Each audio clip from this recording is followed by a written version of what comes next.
यंदाच्या विधानसभा निवडणुकीनंतर महाराष्ट्रात राजकीय सत्ता समीकरणं वेगळ्या पद्धतीने बदलू लागली आहेत। सर्वच अंदाज पोल ठरवत महायुतीनं जोरदार मुसंडी मारली आहे। एकीकडे महाविकास आघाडीला केवळ 49 जागा जिंकता आल्या, तर दुसरीकडे मनसेला एकही जागा जिंकता आलेली नाही।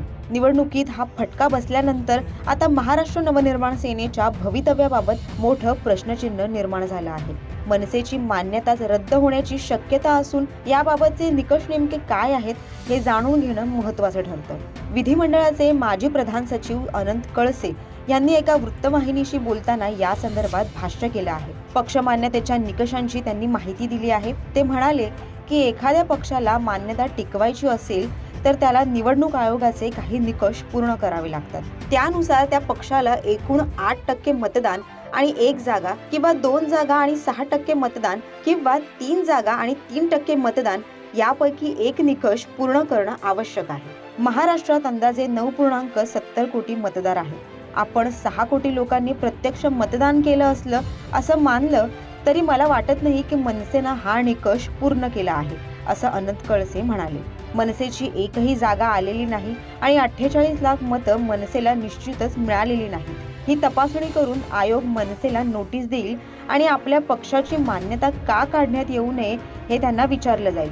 निकषात न बसल्यास मनसेची मान्यता काढून घेतली जाईल। दरम्यान मनसेची मान्यता रद्द झाली तर त्याचा पक्षावर काही परिणाम होईल का किंवा पक्षाच्या कामकाजावर काही परिणाम होईल का यावरही अनंत कळसे यांनी माहिती दिली आहे। ते म्हणाले की मान्यता काढली म्हणजे मनसे पक्षाचं नाव काढून घेतलं जाईल असं नाही, मात्र त्यांच्या पक्षाचं जे चिन्ह आहे ते त्यांना मिळू शकणार नाही, त्यांना दुसरं एखादं चिन्ह घ्यावं लागेल असं अनंत कळसे म्हणाले।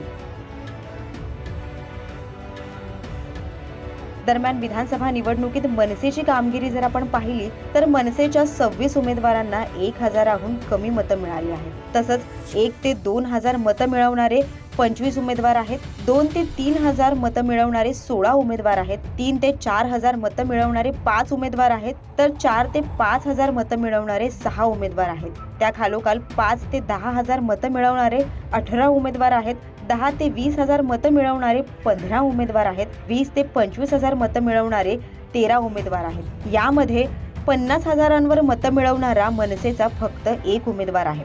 दरम्यान या संदर्भात आता मनसेकडून काही भूमिका स्पष्ट केली जाणार का हे पाहणं आता महत्त्वाचं ठरेल। राजकीय घडामोडी संदर्भातील अशाच नवनवीन अपडेटसाठी पाहत रहा लोकसत्ता लाईव्ह।